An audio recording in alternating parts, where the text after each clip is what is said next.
Just a few weeks ago, Mayor David Briley said he wanted scooters out of Nashville, but a new agreement has been reached to keep them, but at half their numbers.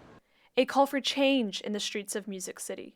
City leaders say they must be safer for bikers and riders. If you are trying to safely use a non-car mode to get around this city to you, good luck.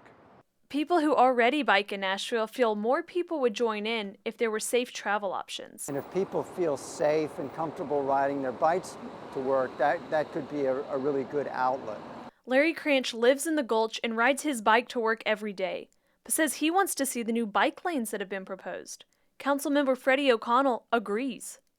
If they've said, let's keep scooters in Nashville, I'm saying, well, show me that you're serious about delivering the infrastructure that is going to be the only thing that makes it possible for them to work here, right? People are riding scooters on sidewalks where they aren't supposed to be, but there are little alternatives when the city has 4 miles of protected lanes. And when you get 2 lanes, two sets of cars going in both lanes, there's no room between the outside car and the curb, and it's very dangerous. O'Connell says the best example of protected lanes is right beside the Music City Center. Now the challenge is expanding. I'm trying to get my colleagues to make the same commitments to infrastructure that they've made to this new mode that they want to support. Mayor Briley and his administration have held meetings to discuss this project. However, they need more input from the community before moving forward with a decision. In Nashville, I'm Mary Frances Hoots, News 4.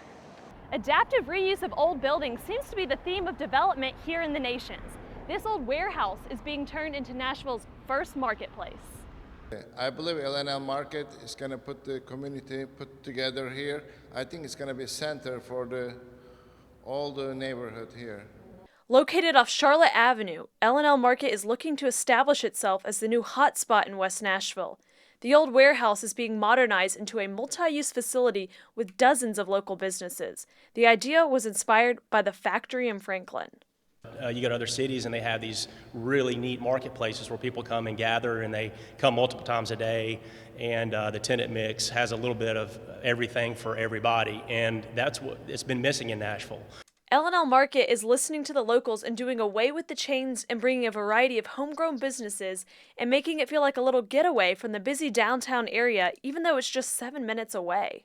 This means a lot to this area. People can come here and spend the day. They can stroll around and just kind of explore, or they can come to one of the destinations and end up stumbling upon so many new shops or restaurants or other things that they've never seen before in other areas of town. This marketplace will have fitness activities, community events, and farmers markets.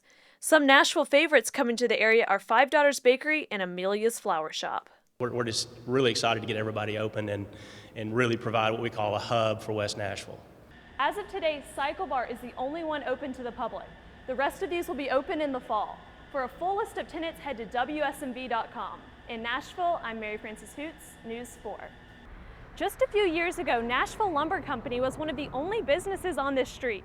And next to it, right over here, this vacant building. But it's not going to be that way for much longer. If you've recently driven through one of Nashville's trendiest up-and-coming neighborhoods, you've probably seen lots of construction work. The Nations has quickly become one of the new hot spots for new homes, shopping, eating, and now businesses. Silo Studios is the newest development coming to the area on Centennial Boulevard. The 80,000 square foot property used to be a vacant warehouse, part of Nashville's lumber company, but will soon be a multi-use facility complete with boutiques, offices, restaurants, a fitness center, and there are even talks of a brewery moving in too. It's all being led by Flyway, a developer out of South Carolina who bought the property back in 2017 for just under $4 million. Silo Studios will be neighbors with Silo Bend, a residential area that already has apartments rented out, as well as over 100 condos and homes being built. Silo Studios is expected to be completed next summer. In the Nations, I'm Mary Frances Hoots, News 4.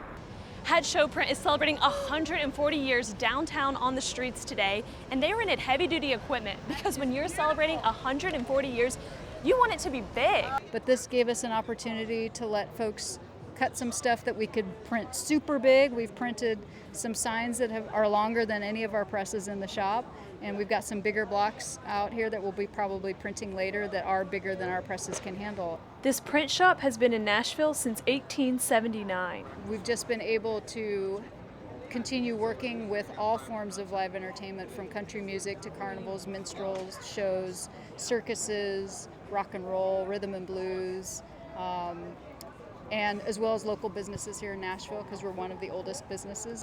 They cover the whole spectrum, from bands that are just starting out to the NFL draft when they came to town.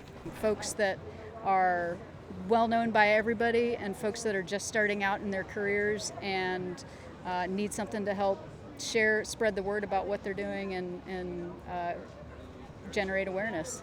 It's been 140 years well spent in Nashville. In downtown, Mary Frances Hoots, News 4.